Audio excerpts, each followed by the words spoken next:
Okay guys, so in today's video it's going to be a little different, still very preparedness oriented. In today's video we're going to talk about stocking up on liquor and alcohol for SHTF, WRL, whatever acronym that you use. There's so many advantages to having even the smallest stockpile of alcohol stored away, saved for a rainy day, etc. Let's just talk about the types of alcohol that would be relevant to store. But over here, some bottles of wine. There's pros and cons to wine. Personally, if you're not a huge fan of it, I would stay away from it. But it can store for a really long time, as long as you keep it sealed, keep it in a dark, cool area. Personally, wine is kind of a no-go. I do have some though. But then you get into a lot of the sweet liquors, Malibu Black, mango rum, peachtree schnapps, anything that has flavoring behind it is labeled that it tastes good and it has sweeteners and stuff like that. Again, I'd stay away from. They'll last a certain amount of time, but you're talking maybe a year to 2 years. If it's unopened and if it's sealed and stored properly.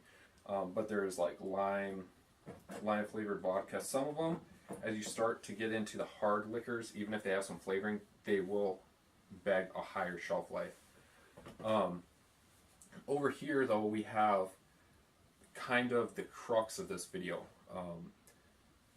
Jack Daniel's, Wild Turkey 101, E&J, Knob Creek, Amsterdam vodkas, some of this stuff, and again, this isn't all strictly for storage, but some of this, even if it has a high proof and high alcohol percentage, if there's sweeteners and stuff in it, again, I try and stay away from. But pretty much, if you stick with the spirits, the whiskeys, brandies, vodkas, maybe tequilas too, that's the area where some of these will never go bad. Their shelf life is indefinite even if it's open. Once they are open, you can run into the risk of it evaporating over time, so keep that in mind. The containers they come in. So you got plastic, great if you're bugging out or something like that. They're lighter, they're stronger to a point, and then you have the glass. Glass will last longer if you're in an earthquake prone zone. I would try and stay away from glass as much as possible. The thing with glass though is it isn't permeable to air. Plastic is, so when you're talking about long shelf life, long storage life, glass is the way to go. The best bet, at least what I do a little bit of each. The capacity or the size of what you should store out. You can get liters all the way down to those small airline, those small bottles. Those are kind of the two extremes. Buying larger bottles, you'll save money by volume, which means this bottle will cost more than 1/2 the size, but it won't cost double the price, if that makes sense. So in essence, you are getting more alcohol for your dollar. The downside to that, and the advantage to smaller bottles, is say you were to barter it with somebody or give it as kind of a peace offering to somebody or a group of people, etc. It's far easier to, hey, you want this, safe travels on the road type thing. It's easier.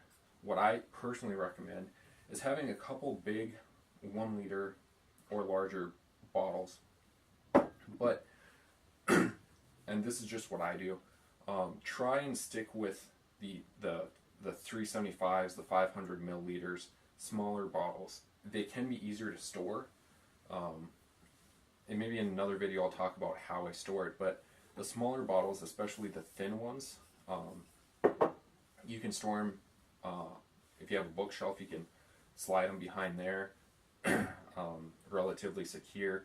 Behind bookshelves tend to be really dark. So let's talk about the purposes. There's quite a few. First, drinking, celebrating, whatever. I'm not going to get, there's people like, oh, in a survival situation, I'd want to be, my mind to be in top shape. That makes perfect sense. But, you know, there does come a point where the stresses, like say, I don't know, whatever's going on, explosions or starvation or people getting killed around you and stuff like that,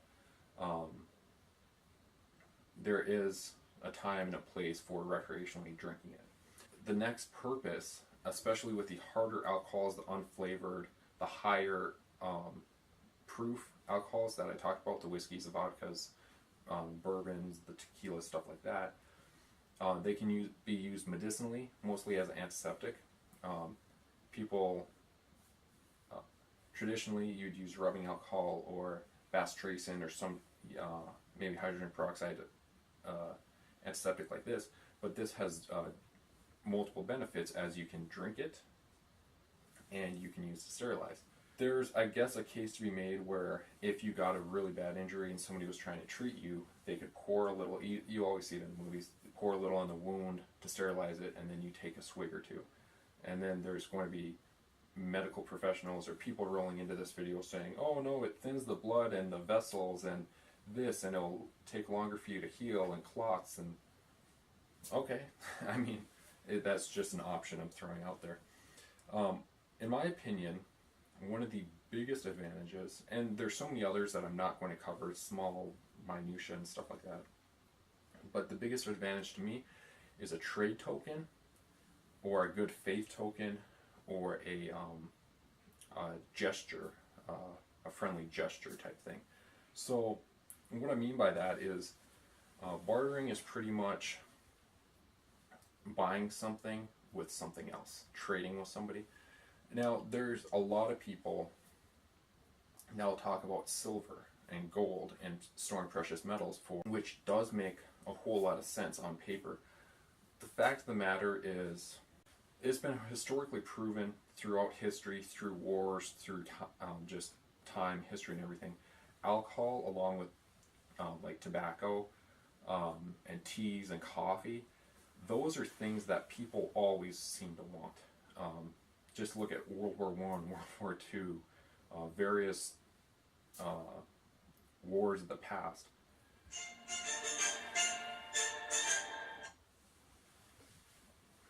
Don't people know I'm making videos? And then the last thing I want to talk about is a good peace offering. So say there's a group of people that want to join your group per se, and you don't want to be, you know, like draw your gun out, no, you know, back off, hold them at gunpoint, all that stuff.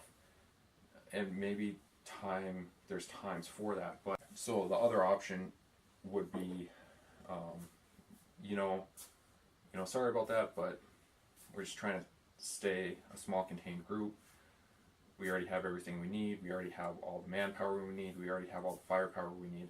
But we appreciate you wanting to join our group. But we'll just have to ask you to go on the road and go down the road, find the next group of people, and they might want to bring you in. You know, but, you know, just pass off, I don't know, whatever, some coffee or some alcohol, you know, safe travels on the road. Once you join a group, here's a bottle to celebrate. Like some gesture like that. I think that's one of the main last advantages. But people might discount the merit behind that. They're like, why do you have to be nice to people? No, you got to move along right now, or we will draw on you. We will ask you to drop your weapons, move along, and escalating the situation. You'd be really cool, really chill with them, and they would be like, that's a really nice gesture. I'm not used to that niceness anymore. So there's a possibility, like I was saying, is if you went straight to like, no, whatever, you escalate the situation. So they might be like, well, if we don't draw weapons, or if we don't resort to violence, they're going to beat us up. So then they draw. That's how most confrontations start. So that's the last main advantage. Like always, I hope you guys like this video, like this content. If you did like this topic, if you found it interesting, feel free to leave a comment below. Let me know what you thought. Make sure to give this video a big thumbs up. But until next time, until the next video, until the next time I see you, stay safe out there.